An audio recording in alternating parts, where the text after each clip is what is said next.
Film Di Ambang Kematian diangkat dari kisah nyata yang diambil dari sebuah utas viral dalam Twitter yang bercerita seorang perempuan muda yang bernama Nadia yang hidupnya berada di ambang kematian.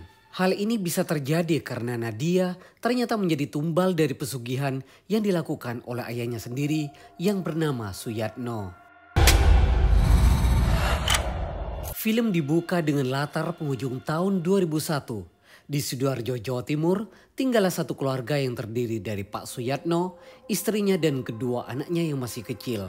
Anak pertama laki-laki bernama Yoga dan adiknya perempuan yang berusia 7 tahun bernama Nadia. Sang ibu sudah sakit-sakitan, tampak dari kulit mukanya yang mulai bernanah. Ibunya bukan hanya muncul kudis di kulit, kadang suka berhalusinasi hingga termenung. Suatu kali saat Nadia akan memberikan asupan makanan kepada ibunya, ibunya berpesan untuk mengikuti aturan dan arahan ayahnya supaya mereka selamat. Setelah itu tiba-tiba ibunya muntah darah. Sang ayah lantas memberinya obat dan tak lama kemudian dia bergegas masuk ke dalam sebuah kamar yang selalu tertutup dan terkunci.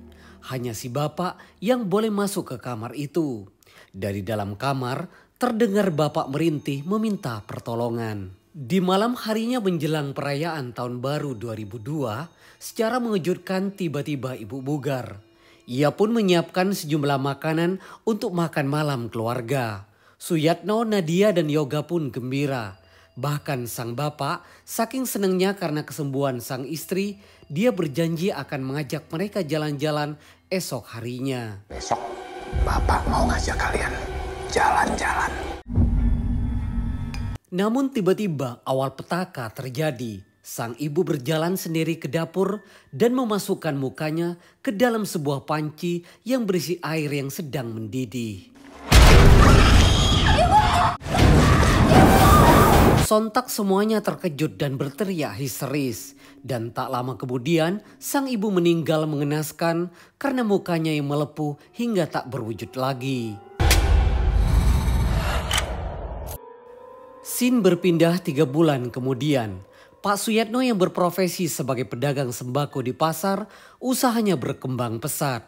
Walau tokonya baru buka 3 bulan yang lalu, banyak pelanggan dari toko sebelah beralih menjadi pelanggan tokonya tanpa alasan yang jelas. Sementara di rumah Pak Suyatno sudah mulai direnovasi namun tak pernah berkesudahan. Bahkan si bapak melarang anaknya untuk membersihkan debu-debunya dan dibiarkan kotor. Semenjak sang ibu meninggal, Yoga masih terus bersedih atas kematian ibunya. Yoga masih bingung dengan sikap bapaknya yang melarang mereka untuk membersihkan darah mendiang ibunya di lantai. Dia merasa aneh dengan aturan bapaknya. Kamu pernah ngerasa aneh gak sih sama aturan bapak? Kenapa darah ibu gak dibersihin aja? Suatu ketika Yoga mendengar bisikan dari sang ibu memanggilnya. Kemudian dia mendekati suara itu. Namun tiba-tiba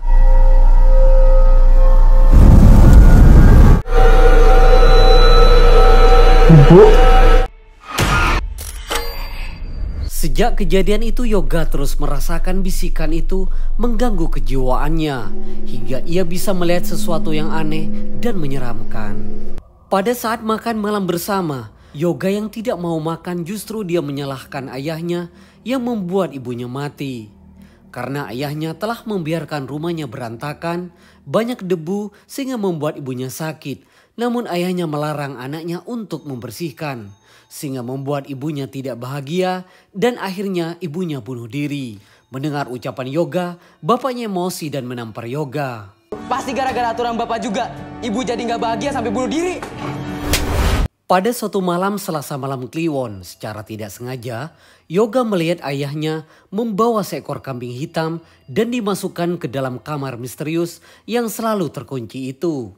Yoga yang penasaran mengintip dari lubang kunci pintu kamar itu. Alangkah terkejutnya, dia menyaksikan ayahnya dengan menggunakan parang membunuh kambing hitam yang tadi dibawanya dan dia minum darahnya dan dia oleskan darah itu di sekujur tubuhnya. Kejadian itu membuat Yoga ketakutan dan dia sering mendapatkan teror dari makhluk tak kasat mata. Namun Yoga menyimpan rapat-rapat rahasia itu. Kondisi itu membuat trauma yang mendalam dan gangguan-gangguan yang tidak berhenti yang Yoga rasakan hingga dia dewasa.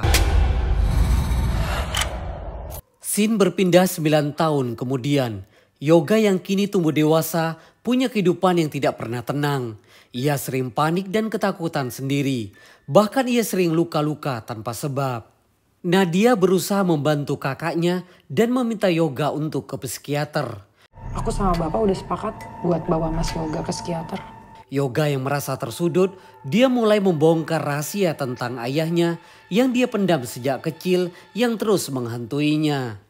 Pada suatu malam, tepatnya di malam Selasa Kliwon, Yoga pun mengajak Nadia untuk mengintip apa yang dilakukan ayahnya di kamar misterius yang selalu terkunci itu.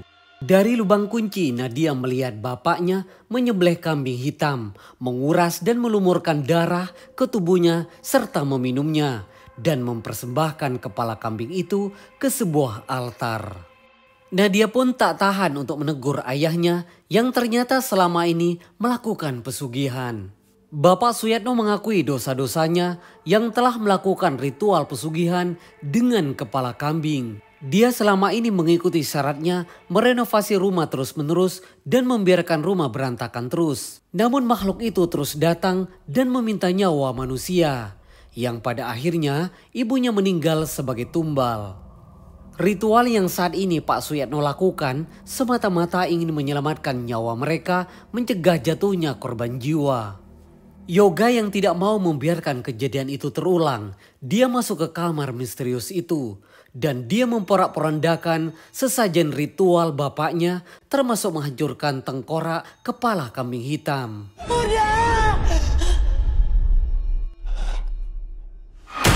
Peristiwa itu membuat Yoga terus dihantui makhluk yang sangat menyeramkan.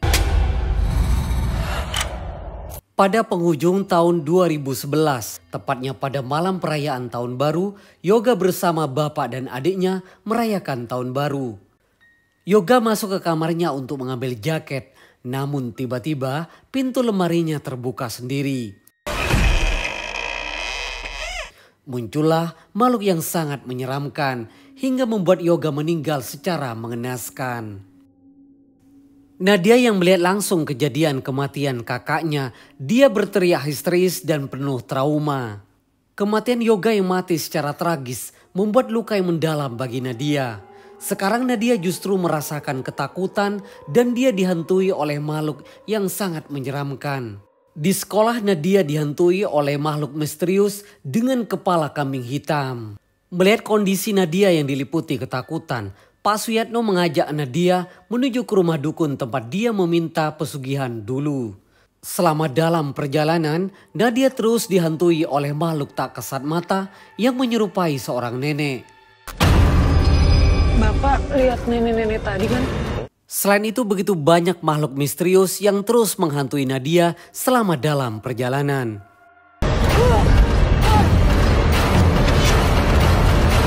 Setelah sampai di rumah dukun, Pak Suyatno meminta bantuan kepada dukun untuk melepaskan diri dari kutukan dan jeratan iblis pesugihan. Namun dukun itu menyuruh Pak Suyatno dan Nadia pergi karena ternyata Pak Suyatno telah melanggar perjanjian di luar kesepakatan. Dia telah membuat perjanjian sendiri dengan makhluk itu yang awalnya dengan kepala kambing namun meminta lebih menjadi tumbal manusia. Hal itu semua karena keserakahan Pak Suyatno.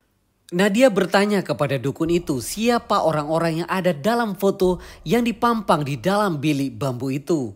Karena ternyata foto-foto itu sama seperti makhluk misterius yang mengganggunya selama dalam perjalanan. Dukun itu menjelaskan bahwa orang-orang yang ada di dalam foto itu adalah orang-orang yang melakukan pesugihan yang dia bantu seperti Pak Suyatno. Suyatno dan Nadia akhirnya pulang ke rumahnya. Pak Suyatno menghancurkan sesajen ritual di rumahnya. Dia tidak lagi memperdulikan bisnisnya. Dia menutup toko dan mewakafkan sebagian hartanya ke berbagai yayasan. Kondisi Nadia sendiri saat ini sering diliputi rasa ketakutan. Nadia sering tidak sadarkan diri, bahkan sering kesurupan.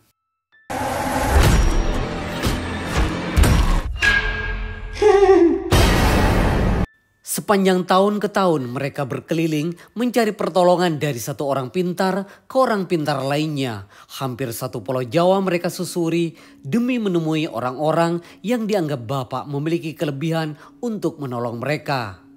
Semakin jauh mereka pergi, semakin jauh harapan itu.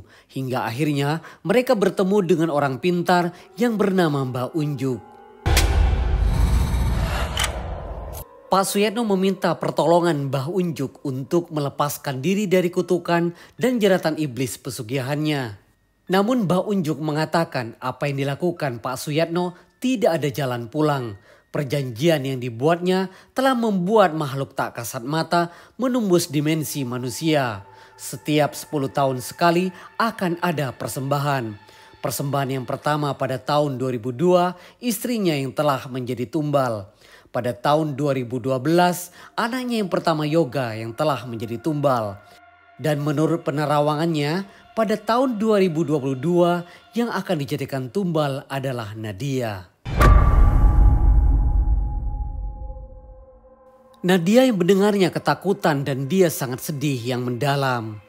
Pak Suyatno berusaha mencari bantuan lagi, namun Nadia tidak mau. Dia merasa sudah cukup karena waktu kematian Nadia sebentar lagi.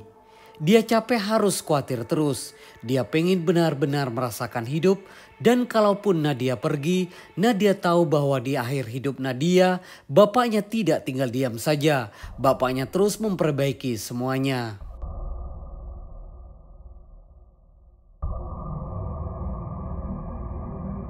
Menjelang tahun baru 2022, Nadia sudah pasrah dengan ajal yang akan menjemputnya.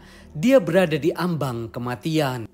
Nadia pengen sendiri, dia menyuruh bapaknya untuk menjauhi dari kamarnya. Saat jarum jam tepat pada jam 12, tiba-tiba sosok misterius yang begitu sangat besar dengan wujud kepala kambing dengan tanduknya di belakangnya. Nadia yang merasakan gatal pada sekujur tubuhnya, dia menguliti tangan hingga mukanya. Dan dia mati secara tragis dan mengenaskan.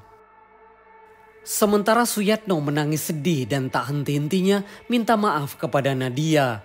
Di akhir kisah, dia terlihat mengalami gangguan jiwa sejak kematian seluruh anggota keluarganya.